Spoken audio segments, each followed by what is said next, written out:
एक मिनिट ऐका पुढे त्यांनी त्या घरापाशी यावं आणि त्यांना काय मारहाण करायची ती करायची. मी त्याच्या अरे मला धरून अरे एक मिनिट कारण मला ज्या पद्धतीची धमकी देण्यात आली अरे बोला खाली घ्या रे नारायण राणे साहेब तुम्ही चुकीच्या वेळात हात घाला कुठे येऊन सांगा तुम्ही काय धमक्या देतात काय कार्यकर्त्याला सांगून मला फोनवर धमक्या देतात तिथं उभा आहे सांगा तुम्ही मी तुमच्या पुण्याच्या बंगल्यापर्यंत येतो कुणाच्या विरोधात शटो ठोकताय हे नारायण राणे धमकी दिली खाली काय अशा धमक्या देता तुम्ही कार्यकर्त्याला तुला उलटी करायला लावीन मी म्हणलं ना तुम्ही चुकीच्या माणसाला हात घालताय मी राज ठाकरेचा सैनिक आहे मी भिणारा नाही सभ्यता सोडून टीका कुणावर केली नाही आजपर्यंत तुम्ही सगळे मला ओळखताय कोणी भाषेतला शब्द वापरला तर तुम्हाला एवढा राग आला कारण मी खरं बोललो त्यांना खरी उंची कळाली त्याच्यामुळे त्यांना राग आला बरं मला सांगा इथं नारायण राणेचं कुणी आलेलं नाही आता तुम्ही बसून काय करणार आहात मी अर्धा तास वाट बघणार आहे तेवढा वेळ दिलाय नाही आले तर निघून जाणार घरी काही नाही फक्त सांगितलं ना काही साईडला भूमिका काय साहेब काहीच भूमिका नाही ते मला धमकी दिली तुम्ही वाट बघतो काय करतो माझा लढा पहा पण त्यांनी तुम्हाला राज ठाकरे माझे नेते आहेत असा नेता मला या वयात मिळणं हे माझं भाग्य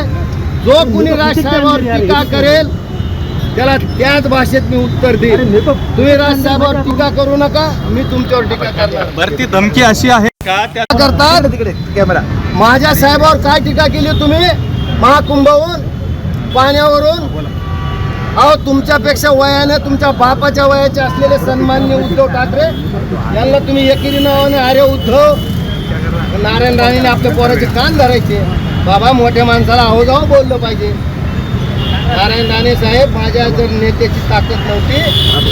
तर गुळ खोबरं घेऊन आपण घरी आलतात चला माझ्यासाठी सभेला मी सुद्धा रत्नागिरी सभा घेतली नारायण राणे साहेब आपण होता अहो माझ्यासारखा एका सामान्य माणसाला तुम्ही माझी मुख्यमंत्री आहात माझी केंद्रीय मंत्री आहात विद्यमान खासदार आहात तुम्ही धमकी देताय नारायण राणे म्हणजे ते जे तुमच्याबद्दल हे सगळं पत्र काढलं होतं आता इथून पुढे तुम्ही काय म्हणजे ते तर आले नाही तुम्ही कुठे जाणार आहात का कणकवली वगैरे येऊ का असा प्रश्न त्यांना विचारलं ना मी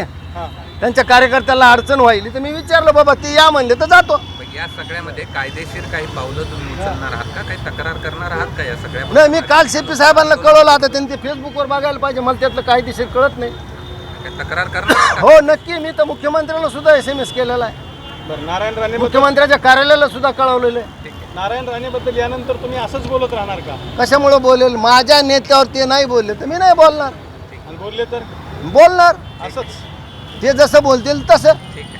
बरं मग ते लवंग असेल किंवा इलायची असेल किंवा इतर हे जे काही शब्द त्यांनी तुम्ही वापरले होते तेव्हा आज सुद्धा मला ते काय गुड्ड्या का जिड्ड्या का काय त्याचं हे अहो आता मला आता अब्यूज करताय ना अहो फिजिकली काही मन आहे मी तयार केली का मन ती त्यांच्याबद्दल आता दुनिया वापरते आमच्या विषयी लोक मन वापरतात आम्ही काय असंच म्हणतो का आमच्या तर जातीवर जातात लोक आम्ही देतात का कुणाला हे सगळं बा तुम्हाला आनंदाची गोष्ट सांगतो नारायण राणे साहेबांचे मी आभार मानतो का तुम्हाला धक्का बसला असता अरे मैं तो जर्रा था नारायण राणे साहब आपने मेरे को आफ्ताब बना दिया कुठल्या कुठं पोहोचवलं तुम्ही मला आणि आता मला गुलमंडीवर फोन आला होता लवंगाचे आणि विलायचीचे भाव 100 रुपयाने वाढले